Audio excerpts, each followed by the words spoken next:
Donc, on a commencé à travailler ensemble autour de septembre 2023, si je dis pas de bêtises.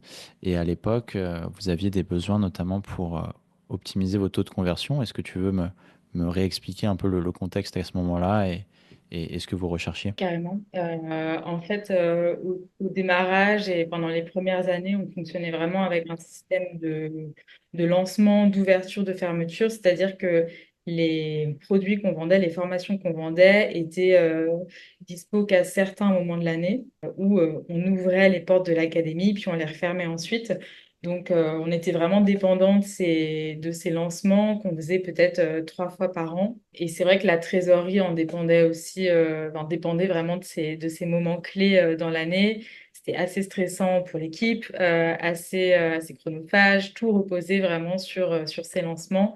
Et on avait cette volonté d'ouvrir déjà en continu l'accès à la formation et d'être moins dépendant de ces phases où on faisait des grosses promos à certains moments de l'année, mais vraiment, voilà, de faire des ventes tous les mois en continu. Et voilà. Donc, de mémoire, vous aviez ces lancements qui arrivaient de temps en temps. Vous aviez déjà une séquence que vous appelez la séquence Evergreen, qui était une séquence de bienvenue. Donc, pour toutes les personnes qui s'inscrivaient sur vos lead magnets, le but était de leur proposer votre formation phare, donc, qui était IG Nutri. Et il me semble qu'à ce moment-là, c'était Edouard, le CEO, qui était venu me contacter, justement pour ce besoin d'optimiser cette séquence-là, dans le but de convertir plus des nouveaux inscrits en client. Vous n'étiez pas satisfait de cette séquence. Est-ce que tu te souviens pourquoi? Je me souviens du coup, ouais, de cette séquence de 5 mails qu'on avait pour ce produit phare qui fonctionnait pas vraiment. En fait, on faisait pas vraiment de vente derrière. Et je pense que le problème, c'était qu'on tenait pas on ne prenait pas vraiment en compte le niveau de chaleur de nos leads et on s'adressait un peu à tout le monde, à chaque personne qui entrait dans notre CRM, dans notre base mail de la même façon. Et je pense qu'il y avait ce côté-là qui pêchait un peu en partie. Du coup, qu'est-ce que vous aviez fait à ce moment-là pour tenter de résoudre ce problème? Est-ce que vous aviez testé ça en interne? Et comment est-ce qu'on en est venu à travailler ensemble au final? Du coup, on avait testé cette séquence mail en interne pendant quelques temps. On voyait que ça convertissait assez peu. Je pense qu'on s'est posé la question à ce moment-là de travailler peut-être plus sur notre cible, à qui on s'adresse, sur nos personas, enfin plus se poser la question aussi de quelle est notre audience et comment on lui parle, à quel moment, et vraiment d'ajouter une espèce de cohérence dans le funnel de vente qu'on n'avait pas du tout parce que en fait on avait juste 5 mails qui étaient envoyés, mais il n'y avait pas du tout cette stratégie de vente derrière, de conversion à la fin, même si on mettait en avant le produit à la fin, mais c'était pas fait de façon super fluide, je pense. Et du coup, on va dire d'aller chercher de l'aide externe, est-ce que vous aviez des doutes ou des craintes ou des choses qui étaient vraiment importantes pour vous pour vous faire accompagner sur ces sujets-là? Oui, je pense qu'on a mis du temps avant de faire ce pas-là parce que on est assez exigeant, notamment Lisa qui a forcément son expertise, qui a sa patte aussi, et depuis le début a du mal à déléguer toute cette partie copywriting. Donc on avait vraiment besoin de personnes qui arrivent aussi à être à l'écoute de ce qu'elle veut. Donc il y avait ces sujets-là qui étaient hyper importants pour nous. Ok, donc vos attentes, c'était effectivement de revoir cette conversion-là et de pouvoir aussi vous adapter, enfin avoir un prestataire qui puisse s'adapter du coup au ton, à l'identité, aux mots, au positionnement, à tous ces aspects-là. Donc c'est à ce moment-là qu'on a commencé à travailler ensemble. On avait donc repris toutes les bases. Qu'est-ce qu'on fait généralement donc pour comprendre vous, quels sont vos produits? On a analysé les produits, on a analysé vos personas, on a essayé de les clarifier ensemble, de les formaliser sur des docs de personas. On a créé un arc narratif qui nous permettait de faire le pont justement entre ces personas et vos produits. Et c'est à ce moment-là qu'on a décomposé cet arc narratif et deux séquences qu'on avait créées. La première était une séquence de lean-nurturing, le but étant à la suite de l'inscription de pouvoir élever le niveau de conscience, comme tu disais, le niveau de chaleur de ces leads-là pour leur faire prendre conscience de leurs problématiques, des différentes solutions, pourquoi votre solution est la meilleure, pourquoi votre approche est différente, jusqu'à introduire le produit. Et là, on partait dans une deuxième séquence dont le but était de vendre le produit, qui était une séquence qui pouvait être aussi trigger si les personnes demandaient des informations sur votre site. Et on avait fait une logique d'enchaînement pour toutes les personnes qui arrivaient directement des lead magnets. Du coup, est-ce que ce process-là, vous, il a été satisfaisant de votre côté et quel a été un peu votre ressenti sur ce process-là? Pour nous, ouais, du coup, c'était assez structuré. C'était important qu'on ait bah, du coup ces deux séquences mail qui se complétaient super bien. C'était important aussi qu'on ait pu faire ce travail autour de notre cible, de nos personas. L'arc narratif, enfin, c'est des travaux qu'on n'avait jamais fait en interne et qui, même après l'accompagnement et aujourd'hui encore, nous aident parce qu'on y revient régulièrement pour réfléchir à comment on s'adresse à tel ou tel personnage, justement. Donc ça, c'était vraiment top pour nous. Et puis, bah, je pense que vous avez vraiment pris le temps de comprendre aussi les enjeux de DJ et de mettre tout ça en place, quoi. Donc du coup, après quelques mois d'avoir mis ce funnel en place, ces nouvelles séquences, toi, tu as pu analyser les résultats et comparer. Donc j'ai les chiffres sous les yeux. Euh, on a mis cette séquence-là après, enfin, on l'a mis à peu près un mois après le démarrage de la mission en ligne. Et on a attendu d'avoir les premières personnes qui rentrent dans le funnel pour constater les résultats.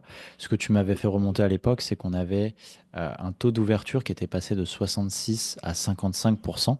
Donc, c'est assez intéressant parce qu'il a baissé.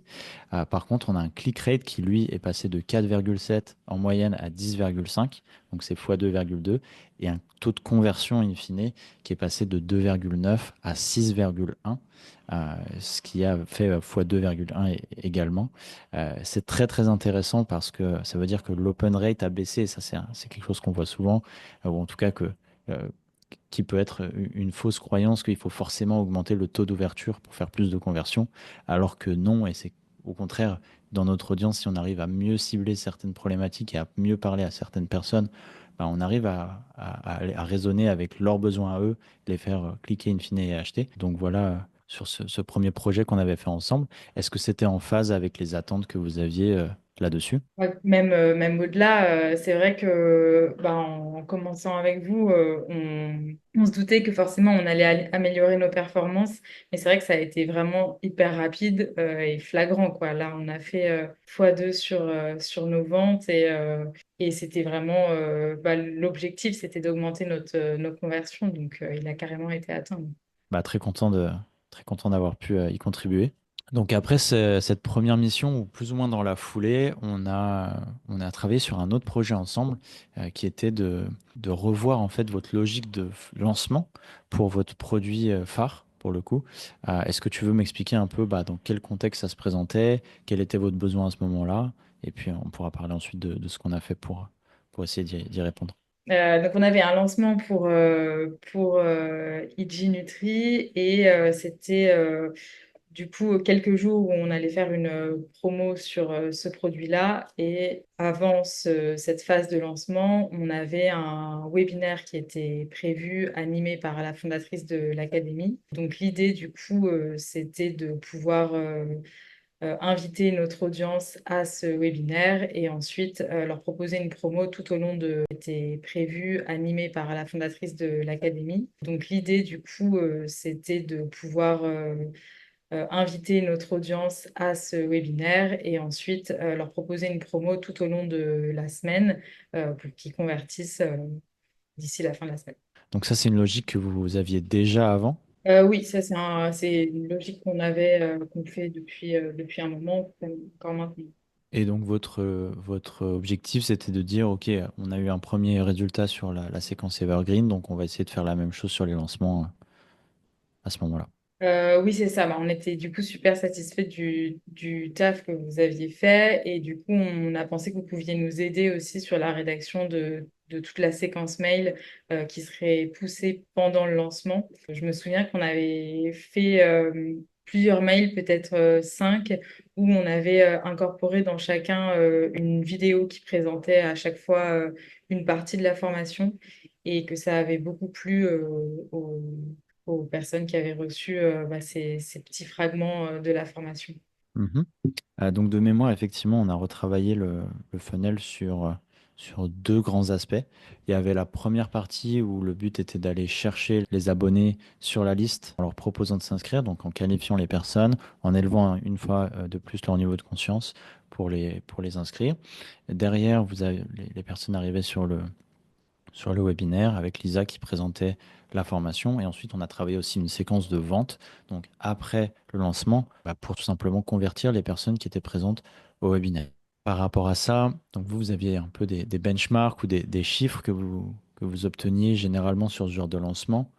Donc sur les personnes qui étaient présentes au webinaire, vous arriviez généralement à convertir entre 17 et 24% de ces personnes-là, selon les webinaires. Et pour ce qui est des inscrits au global depuis la liste, vous arrivez généralement à convertir 10% des personnes qui s'inscrivaient en clients. Là, ce qui s'est passé, c'est que on a réussi à avoir 51% des personnes présentes au webinaire qui ont converti et 18% des inscrits de la liste qui ont converti. Donc sur les présents webinaires, on est à x2,3 par rapport à votre standard habituel en moyenne. Et sur la conversion par rapport aux inscrits, on est à x1,8.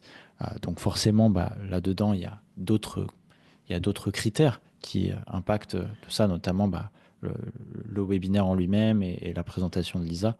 Mais voilà, on espère en tout cas que ce travail aussi qu'on a fait sur toute la préchauffe avant le webinaire et puis après sur la vente a contribué à ces résultats-là. Ouais, carrément. Bah, je pense que ça a dû aider aussi à ce qu'on ait des personnes présentes en webinaire qui soient vraiment intéressées. Le fait de leur avoir montré justement pendant toute cette phase de préchauffe comme un avant-goût de ce qu'on fait, de la vision de Lisa, etc. Et d'avoir ce format vidéo, je pense que ça a aidé à bien cibler les personnes présentes et à les convertir derrière. Et du coup, vous étiez satisfait aussi de ce projet-là qu'on avait pu faire ensemble? Ouais, carrément. Bah, les chiffres étaient super bons et pareil, très satisfait. Ouais. Il y a un troisième projet qu'on avait fait ensemble et qui avait été intéressant. C'était le lancement de votre produit, on va dire annexe, ou en tout cas plus petit produit que vous lancez de manière saisonnière. C'était EG Starter. Est-ce que tu veux m'expliquer rapidement un peu pareil, le contexte à ce moment-là? Pourquoi avoir travaillé sur ce projet et qu'est-ce que vous attendiez quand vous nous aviez sollicité à nouveau sur ce projet-là? Du coup, avec ce petit produit annexe EG Starter, on le vend à chaque saison et ça va être l'occasion pour nous de faire aussi une promo, de mettre en avant le produit au sein de l'académie et du coup d'avoir, je sais plus, ça doit être une semaine ou quelques jours où on met vraiment en avant ce programme avec une promo. Et du coup, pareil, on va contacter notre audience pour leur annoncer la promo et puis je sais plus si on avait fait un live à ce moment-là, je suis même pas sûre. Il me semble même, si tu te souviens qu'on avait fait un live. Donc bah voilà, c'était le même fonctionnement que le produit phare, c'est vraiment on chauffe notre base mail, on fait un live et ensuite on a une séquence de vente derrière qui cherche à les convertir d'ici la fin de l'offre. Et du coup, on avait voulu réutiliser initialement la séquence mail qui avait été rédigée par Lisa, je crois, l'année passée. Et puis, on s'est dit que ça pourrait être intéressant de vous challenger, enfin de challenger la séquence mail de Lisa plutôt avec une séquence mail qui serait rédigée par vous. Parce que honnêtement, enfin, pour être en m'en souvenant, quoi, je me souviens qu'on avait certaines personnes de l'équipe qui étaient plutôt à dire que la séquence mail de Lisa suffirait très bien et d'autres qui avaient plutôt envie de passer par vous, vu qu'on avait eu des super résultats.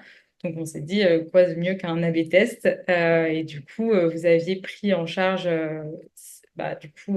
cette séquence mail qu'on avait A/B testé avec la séquence mail de Lisa. Et là, je me souviens que les résultats étaient vraiment flagrants et c'était hyper intéressant pour nous et puis même pour après dans notre façon de travailler aussi avec Lisa pour lui montrer aussi que c'est pas forcément parce que c'est pas elle qui rédige que ça va pas marcher, que on perd sa patte, etc. On peut aussi avoir des super résultats, si ce n'est des meilleurs résultats quand c'est pris en main par des experts. Du coup, par rapport aux deux séquences mail qu'on avait AB testées, on avait la séquence mail, la vôtre du coup, où on avait un taux de clic sur la page d'inscription au webinaire qui était à 4%, VS la séquence mail de Lisa, on était autour des 2%.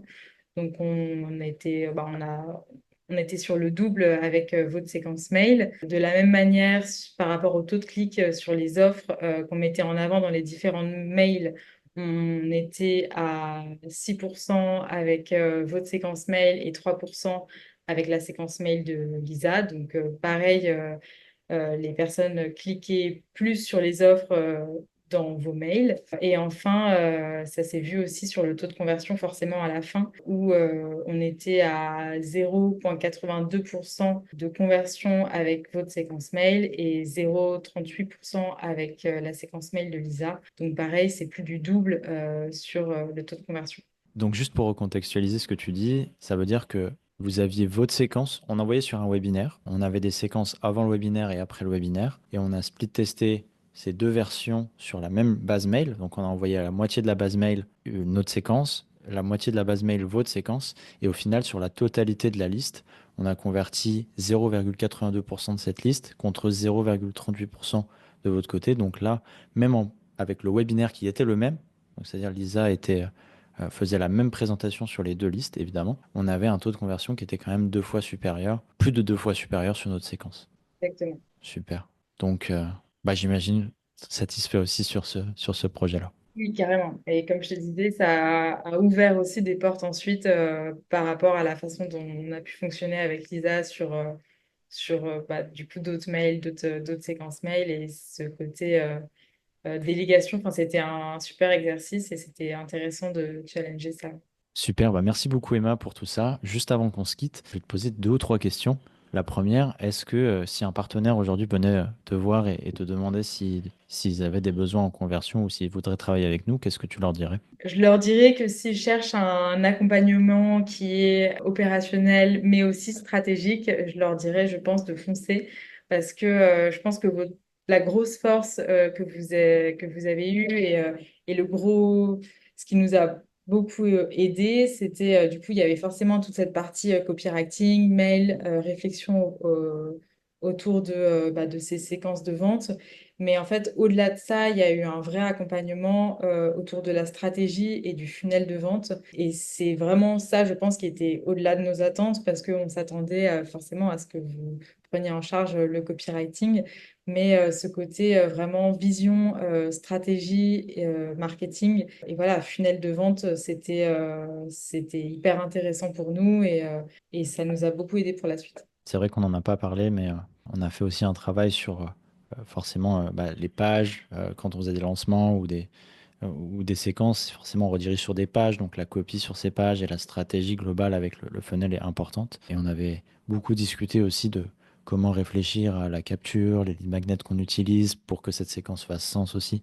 Donc forcément, c'est des choses qui sont importantes et sans lesquelles en fait notre travail ne fonctionnerait pas. Donc c'est important aussi pour nous de pouvoir vous, au moins à minima, vous redonner des recommandations et merci de les avoir suivies puisque je pense que ça a joué aussi sur le succès qu'on a pu avoir sur ces projets. Carrément. Bah, merci à vous. Est-ce qu'il y a un dernier point qu'on n'a pas évoqué que tu aimerais évoquer ici? Bah écoute, non, peut-être juste dire que par rapport aux doutes qu'on avait pu avoir sur justement le fait de déléguer cette partie copywriting que Lisa avait du mal à déléguer, je pense que vous nous avez beaucoup aidé là-dessus parce que du coup, vous avez réussi à être à l'écoute de Lisa, de sa façon de voir les choses. Encore une fois, elle est très exigeante et experte aussi dans son domaine. Et du coup, votre force aussi, ça a été de s'adapter et de se plonger un peu aussi dans notre univers, dans notre bain pour rédiger ces séquences mail, sans quoi ça aurait pas été possible et ça aurait pas aussi bien parlé à nos prospects. Merci à toi énormément d'avoir pris ce temps aujourd'hui, Emma. Et puis, je vous souhaite à toi, à l'équipe et à Eiji d'avoir encore beaucoup de succès pendant longtemps. Merci Arnaud, merci encore.